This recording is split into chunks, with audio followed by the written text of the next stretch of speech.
What? I got it. I'm messing with you. You know that. I put him aside. Okay, you know, it's almost noontime. Those chickens are downstairs waiting. You're getting hungry. Not me, the Hungry, chickens are. desperate. It's my entertainment. Okay, yes, hi, Mr. Hamilton. Sir, you were arrested for possession of cocaine and petty theft. I will appoint the public defender's office for you. All right, so let me review. There's probable cause. He had a crack pipe and he had residue and he stole 4 boxes of Red Bull drink. So there's probable cause. You are ordered to stay away from the Walgreens store at 501 Collins Avenue in Miami Beach, Florida. You are not allowed to go to that store and you must stay away from there, sir. Do you understand? Yes. All right, Would you consider tap? priors. He has an open petty theft. And lots of He priors. also has a conviction for petty theft from June 24th. A bunch from 2024. I have to set a bond. Count 1 is $1,000. It's residue, and count 2 petty theft. It's just petty theft. That's going to be $150. Have a nice day, sir.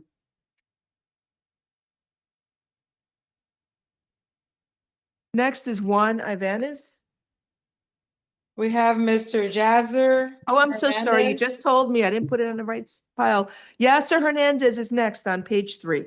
Good morning, sir. Do you What, speak Yasser English? Hernandez, or do you want Mr. morning, Your Honor. Ivanez? Oh, who is this? This is, you're Mr. Ivanez? Yes. This is Juan Ivanez? Oh, all right. After that will be Yasser Hernandez then. Hi, Okay. Mr. Ivanez. Sir, do you speak English? Yes, ma'am. Good morning, sir. You were arrested for retail theft with a prior conviction and possession of drug paraphernalia. I will appoint the public defender's office for you. Same Walgreens at 501 Collins Avenue. It was busy yesterday. He's took 2 cases of Corona beer and left the store without paying. And then he had a crack pipe. He said there's prior theft convictions. I don't think it says there's crack.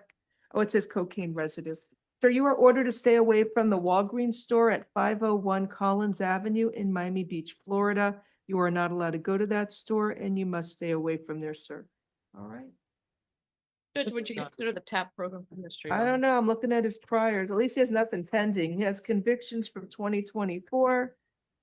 Judge, he has a prior theft in February of this year.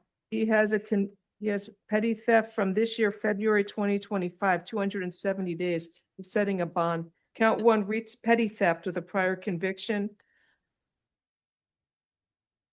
October incident, Judge, would you consider? Uh-huh. I'll set his bond at $1,500. Count 2, possession of cocaine. It's residue, $1,000. I'm sorry, possession of drug paraphernalia. It's $500 for count 2. I'm setting a bond. Stay away from Walgreens, sir.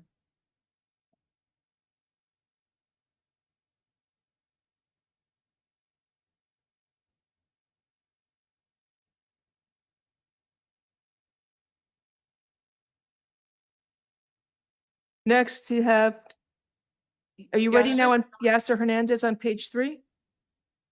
They're getting him now. I gotta stand up. I need a drink in this place. So much better when they take this 5-minute stand up drink.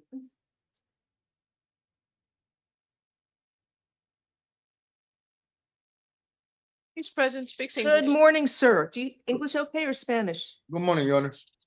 Sir, good morning. You were arrested for possession of methamphetamine, a controlled substance, 5 counts of conspiracy for a fraudulent possession of identification, 2 counts of possession of drug paraphernalia, and I will appoint the public defender's office for you.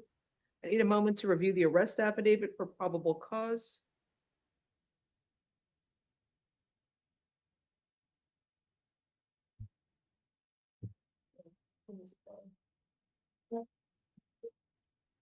He had 2 social security cards, 3 credit cards and 2 checks, a driver's license. Let's see.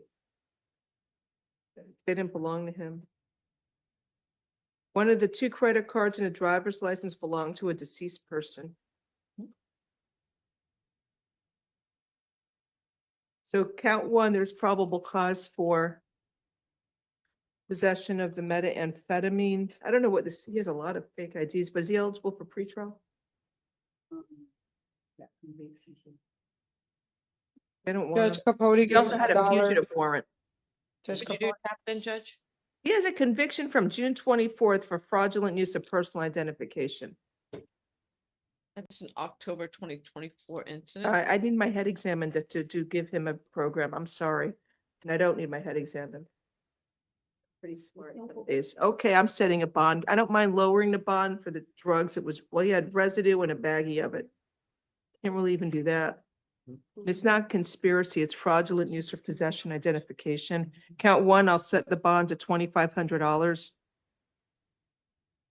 Count two, fraudulent use or possession of identification, that will be $2,500. Counts, I'll lower the rest of the count, so 3, 4, 5, and 6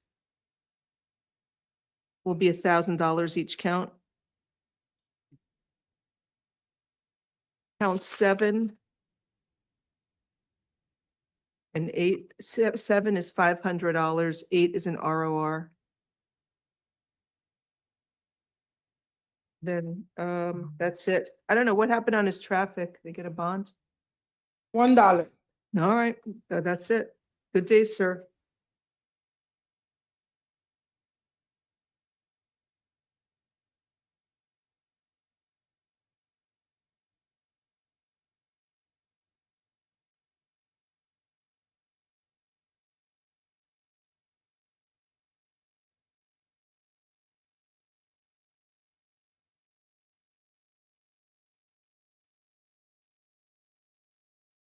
Next on page 4 is Kyle Kremer.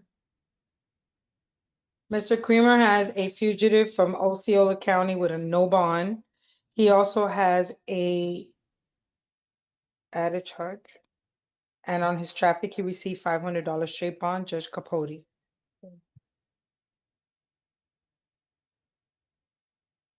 Good morning, sir. You were arrested pursuant to an arrest warrant charging you with fleeing and eluding a police officer. And what do we have to here? Just the fleeing, and we have them all in the it says fleeing and eluding. Wait, it's 2 cases? That's why? Yes. 2 cases, Oh, one's an arrest. fleeing and warrant, eluding, reckless driving, no valid driver's license. That's a safety belt violation. Then he has another case for fleeing and eluding a police officer. So I will appoint the public defender's office for you. It looks He's like it 18 might be and the same exact date and incident. Let me see, June June 13th. 13th. Looks like they might have done it twice. 2020. Okay. You want me to do $1 on one of them? That's fine. All right, on F 15812, I'll set that one. Let me just read it real quick. No, this one's from June 3rd. They're both from June 13th.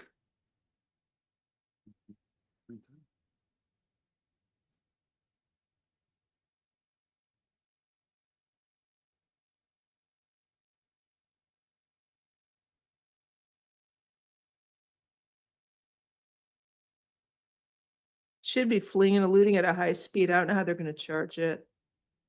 The court doesn't have do you have the arrest warrant? Yeah, I have both. Which one do you want me to do the $1 on? The one with the LSA? Or the one with the warrant? Judge, they read as the same day, same facts. Yeah. I don't have the warrant then, that's why I'm Oh, asking. the warrant has how many? Let me see this docket. The warrant has 3 counts and a traffic. All right.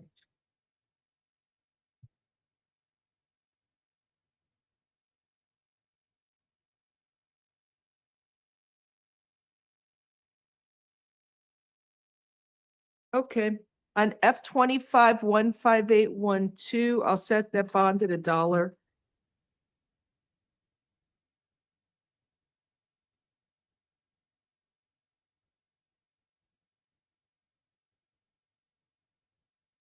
And then on the warrant case, F 14569, count 1, fleeing and eluding a police officer is $2,500. Count two. That's before me. The reckless driving, that's $250. Count three, no valid driver's license is $250. And the safety belt violation, what do you want me to do with that? A ROR, a dollar? What do you want?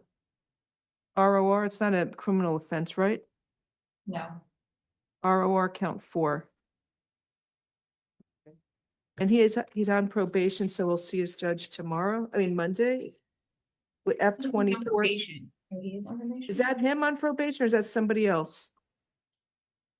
I think they said this might have been an added charge. Yes, I. think When just was he went put on probation? Yesterday. There's no hold. No hold for F-24 24460. But he does have a fugitive hold from Osceola. No hold for that open felony case.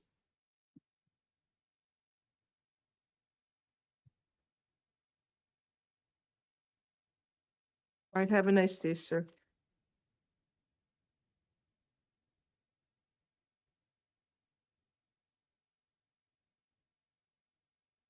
Next case, Anthony Rodriguez.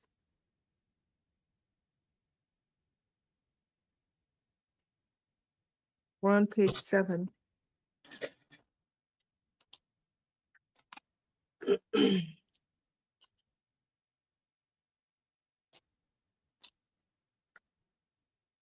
Judge, I left a note for Mr. Rosenberg in the chat and he's in the wrong courtroom for his misdemeanor client. I put the Zoom ID in there for him. Thank you so much for letting him know. Rodríguez habla inglés. Sí, Speaks English. Good morning, sir. So you were arrested for aggravated battery with a deadly weapon and battery by strangulation. I will appoint the public defender's office for you. You're also out on felony bond. There's a hold for F-25 4509. And I will appoint the public defender's office for you.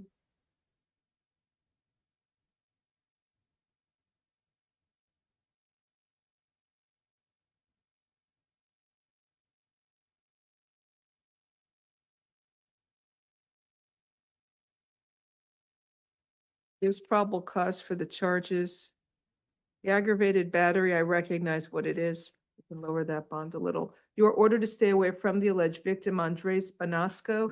No contact with the victim, either directly, indirectly, in person, in writing, by telephone or through third parties. No contact with the victim through social media or other electronic means, and you must stay at least 500 feet away from the victim's home, school, and place of employment at all times.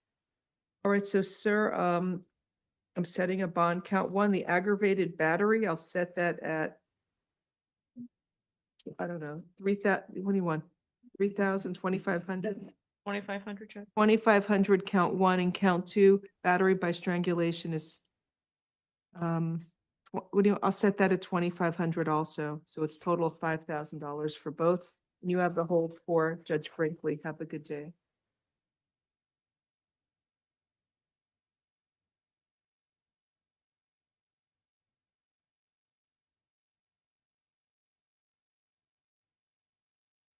Next is Lazaro Masardina. Spanish, please. Buenos Good morning, buenos sir. días. You were arrested for sale of cocaine. I will appoint the public defender's office for you. It's an added charge. Sí, le han puesto cargos por la venta de cocaína, hay cargos agregados. Le voy a nombrar abogado de oficio para que los represente. It's from July 2nd. Es del 2 de julio. There's probable cause for the charge. Your bond is $7,500. Have a nice day. There's 2 counts. Oh, can count do one, the you want to total. split it? Sorry, count one is 5,000, count two is 2,500. Thank you. Sí, el primer cargo, la fianza es 5,000 y el segundo es 2,500. Tiene 2 cargos y hay motivo fundado. Next on page 7, Otto Burnett. 3 arrest affidavits.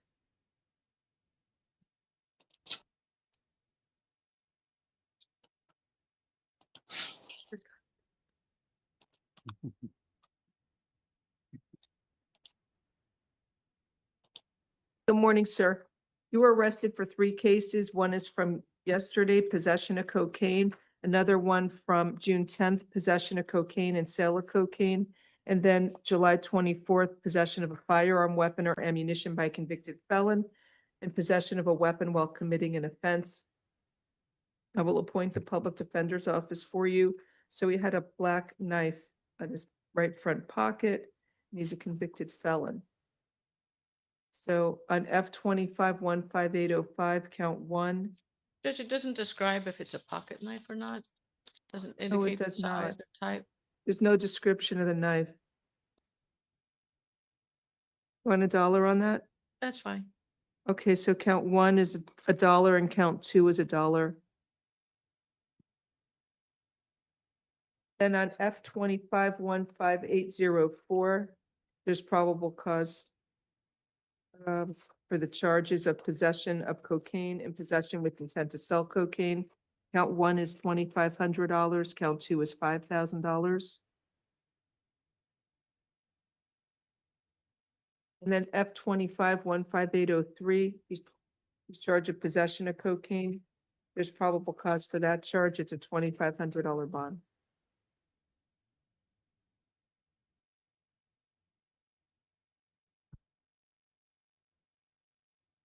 Have a nice day, sir.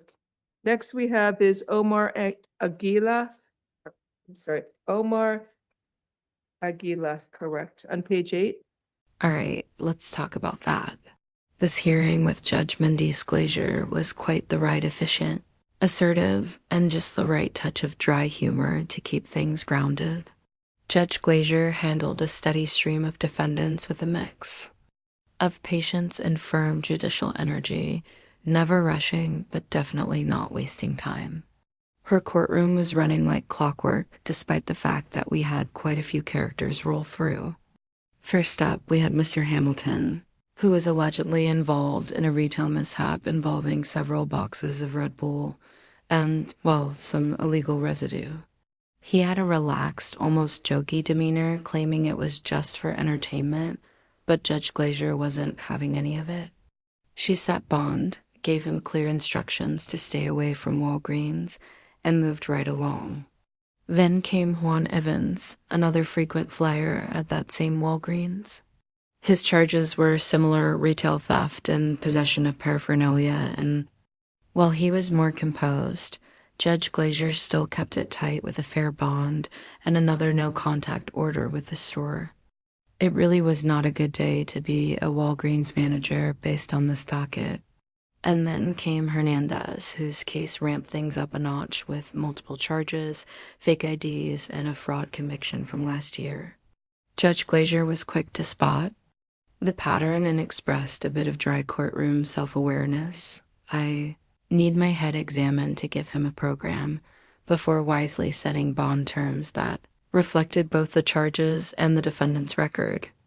It wasn't all high stakes, though. Some cases came with lighter moments, like the discussion over which fleeing and eluding case deserved the $1 bond versus the full bond, and the mystery of matching up court dates with the right charges. That one featured Kremer, who was navigating a whole mix of charges, including a fugitive hold. Glazer kept the process moving with clarity, confirming facts with the attorneys and issuing bonds without skipping a beat. Speaking of attorneys, they were mostly quiet here. These were first appearances. So this was about setting terms, not arguing the case. Still, both sides seemed to know their way around the courtroom, and Judge Glazer maintained control the entire way. The overall atmosphere was brisk, but not cold, kind of like a well-run IB. And as always, Judge Glazer had her signature no-nonsense tone, but left room for the occasional chuckle, especially when a defendant tried to get clever. Or cute. But she stayed focused, issued the bonds, assigned counsel, and ensured defendants fully understood their conditions before moving to the next theme. If there was a theme, it was clear instructions, consistent rulings, and an absolutely packed Walgreens. If you found this hearing insightful, consider subscribing, hitting the bell, and letting me know your thoughts in the comments below. I read everyone.